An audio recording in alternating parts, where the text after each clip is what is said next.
Goeienaand, good evening, fellow South Africans.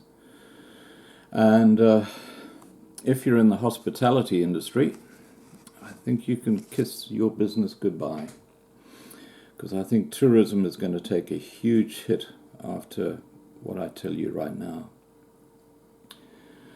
The office of the Regional Secretary of the EFF in Cape Town, and his name is Banzi, B-A-N-Z-I, and then Dambuza, D-A-M-B-U-Z-A, has sent out a letter to EFF members. And the letter is dated the 27th of December, and the subject is Taking Back Clifton Beach.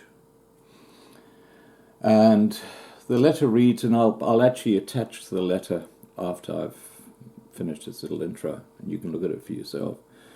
The letter reads, Dear fighters, due to Clifton incident that took place on the 23rd of December, we at the EFF Cape Metro will not sit back while our people are being ill-treated in their own land. This is no private beach. Here Clifton is in our land. When the EFF says it will take the land, it does not exclude the sea that is part of the land.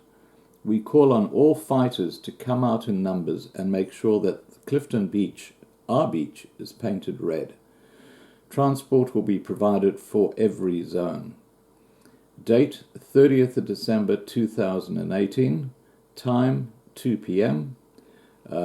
Pickup point, please contact zonal deployee. As Shekinah says, let's take it back to the beach. And then he concludes by saying, let's always remember that the EFF is the last hope for our people. Yours in revolutionary salute, Fighter Banzi Dambuza. Okay, now anyone who's viewed that Clifton Beach footage that I've put up here can see that the outrageous things that the Africans did when they basically took over the beach and they slaughtered a sheep the other day are just beyond the pale. I mean, this is not Western culture. This is going back to witchcraft and the dark continent, the violent continent.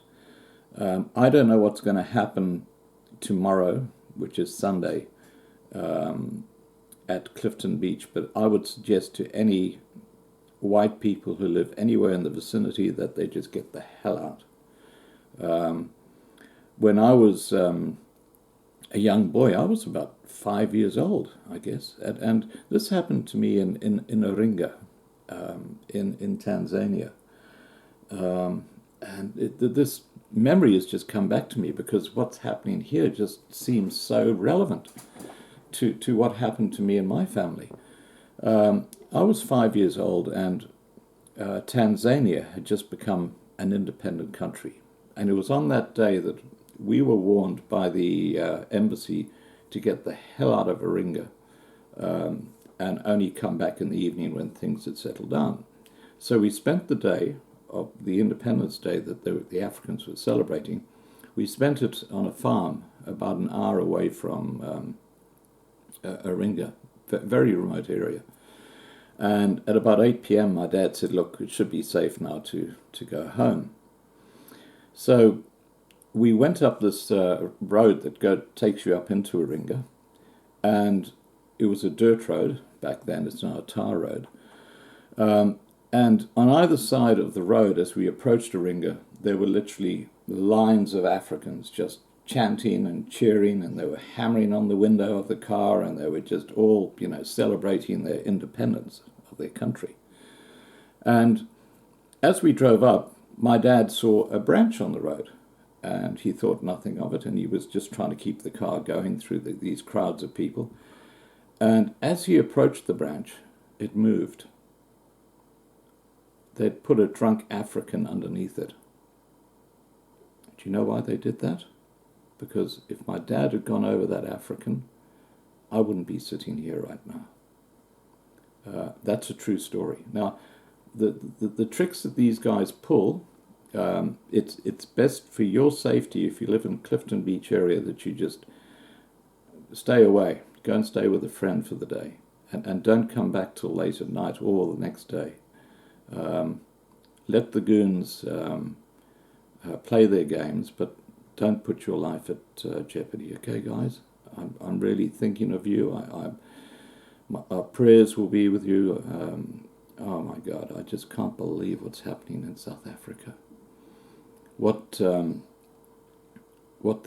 municipality should actually do is just bring in a whole lot of those private security guys with